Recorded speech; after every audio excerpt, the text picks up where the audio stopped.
तो हम science subject कर रहे हैं, क्लास 10th, और हमारा लेसन जो है फर्स्ट चल रहा था केमिकल रिएक्शंस एंड इक्वेशंस। तो हम कल केमिकल रिएक्शंस के सभी टाइप्स के बारे में पढ़ चुके हैं कि 5 टाइप्स थे। तो लास्ट जो टाइप था हमारा ऑक्सीडेशन एंड रिडक्शन था, तो इसके बारे में हम कल पढ़ा चुके हैं। तो आज का जो है हमारा नेक्स्ट टॉपिक है effects of oxidation in daily life, कि हमारे डेली लाइफ में जो है ऑक्सीडेशन का क्या इफेक्ट्स है, क्या प्रभाव है, उसके बारे में पढ़ेंगे। तो इसके भी आगे फर्दर टाइप्स है, पॉइंट्स है, उसके बारे में पढ़ेंगे। तो पहला है कोरोजन। ठीक है, सबसे पहले इसका डेफिनेशन कर लेते हैं, और डेफिनेशन और एग्जांपल जिसके थ्रू आपको कोरोजन के बारे में पता लग जाएगा। तो पहला इफेक्ट्स कौन सा है, कोरोजन है, उसके बारे में पढ़ते हैं। पहले डेफिनेशन कर लेते हैं थोड़ा बहुत। तो इसका डेफिनेशन क्या है, when metal is expose to substances such as a moisture, air, water, acid, etc. for some time a layer of oxide is formed which weakens the metal, hence metal said to be corrode। ठीक है, means कि कोई भी metal, ठीक है ध्यान से समझना, कोई भी मेटल अगर moisture, air, water means moistures, ठीक है, धूल, हवा और पानी और एसिड के संपर्क में आता है तो वो क्या हो जाता है, कोरोजन हो जाता है। मीन्स कि वो क्या हो जाता है, कमजोर पड़ने लग जाता है, उस पर एक ना ऑक्सीडाइड की क्या हो जाता है, ऑक्साइड का लेयर बन जाता है, तो वो चीज क्या हो जाता है, वीक हो जाता है, उसे हम कोरोजन कहते हैं। तो समझ लग गया, ऐसा मेटल जो मॉइस्चर, एयर, वाटर और एसिड के संपर्क में आता है तो उस पर ऑक्साइड का एक लेयर बन जाता है, उसे हम क्या कहते हैं, कोरोजन कहते हैं। तो वो चीज़ क्या हो जाता है, वीक पड़ने लग जाता है। तो एग्जाम्पल करते हैं जिसके थ्रू और भी आसानी से समझ लग जाएगा ये डेफिनेशन। तो इसके कुछ एग्जाम्पल है, रस्टिंग ऑफ आयरन, लोहे पे जंग लगना। अब देखिए लोहे पे जंग लगना कैसे है, जब भी लोहा, ठीक है, हवा, मॉइस्चर और वाटर या एसिड के संपर्क में आता है तो उस पर क्या हो जाता है कि ब्राउन कलर का ना एक लेयर बन जाता है। आप लोग देखे होंगे लोहे पे जो जंग लगा होता है, आयरन होता है, उस पर देखे होंगे ब्राउन का जो लेयर बनाना होता है, उसे हम क्या कहते हैं, ऑक्सीडेशन कहते हैं। ठीक है, ब्राउन लेयर को क्या बोलेंगे हम, ऑक्सीडेशन बोलेंगे। तो वो क्या हो जाता है, जैसे ही संपर्क में आया कोरोजन हो गया, तो क्या हो गया, वो संपर्क में आते ही वीक हो गया, तो आयरन क्या हो जाता है, उसमें वीक हो जाता है।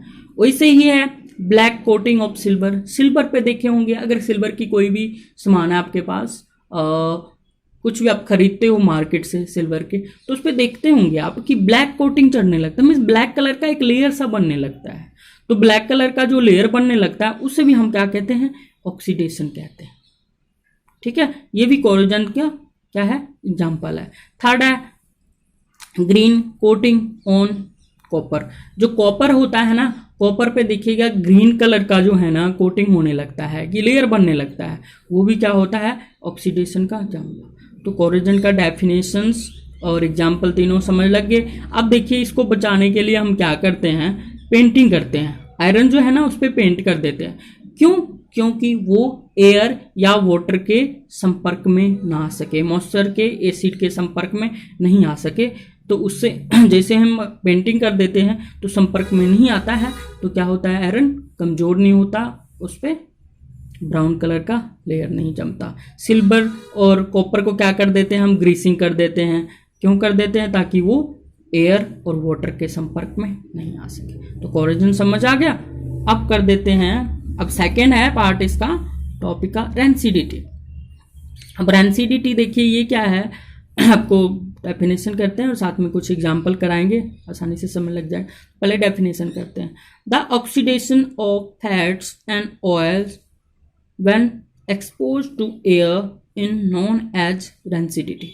मीन्स कि कोई भी खाने के सामान, जैसे फैट्स एंड ऑयल्स, ये खाने की सामान है, खाने की प्रक्रिया है, तो उसमें क्या होता है, जैसे कोई भी खाने का सामान को हम एयर, जैसे हवा लगता है किसी खाने के सामान में, तो वो क्या हो जाता है, it leads to bad smell and bad taste of food. तो खाने का सामान में क्या आने लगता है, स्मेल से आने लग जाते हैं और उसका टेस्ट खराब हो जाता है। तो इस प्रक्रिया को क्या कहते हैं, इस पद्धति को क्या कहते हैं, इस प्रोसेस को क्या कह देते हैं हम, रेंसिडिटी कह देते हैं। ठीक है, तो इसके एक एग्जांपल ले लेते हैं हम, चिप्स की पैकेट ले लो। ठीक है, अब देखिए चिप्स की पैकेट को आप खोलना, पैकेट को कट करके छोड़ दो एयर में, तो क्या हो जाएगा कि थोड़ी देर बाद जो है उसका क्या हो जाता है, सॉफ्टनेस आ जाता है उस पर। थोड़ी देर बाद क्या हो जाता है, एयर में वो सॉफ्ट हो जाता है, खाने में फिर क्या हो जाता है, उसका टेस्ट चला जाता है सारा कुछ, तो अच्छा नहीं लगता है, तो उसका टेस्ट भी खराब हो जाता है और स्मेल भी आने लग जाते हैं उसमें से। अब उसी को देखिए हम बचाने के लिए क्या करते हैं, पॉकेट में रखते हैं। तो पॉकेट में जैसे ही चिप्स को रखेंगे तो उसको काफ़ी दिनों तक हम स्टोर करके रख सकते हैं। तो पैकेट में क्या होता है कि नाइट्रोजन होता है, तो नाइट्रोजन गैस क्या करता है कि चिप्स को बचा के रखता है। किससे बचा के रखता है, एयर से बचा के रखता है। तो जैसे एयर से बचा के रखता है तो उसमें फिर स्मेल नहीं आते हैं और उसका टेस्ट खराब नहीं होता है। तो इसलिए चिप्स को पैकेट में रखा जाता है। तो पैकेट में रख के हम काफ़ी दिनों तक उसको स्टोर में रख सकते हैं, तो जल्दी खराब नहीं होता है। तो दो पॉइंट्स किए हमने आज, facts of oxidation in daily life के कौन से, ओरिजिन और रेंसिडिटी। अगर इस दोनों में से आपको कुछ भी समझ नहीं आया तो आप ये कमेंट बॉक्स में कमेंट करके मेरे से दोबारा पूछ सकते हैं। Thank you so much.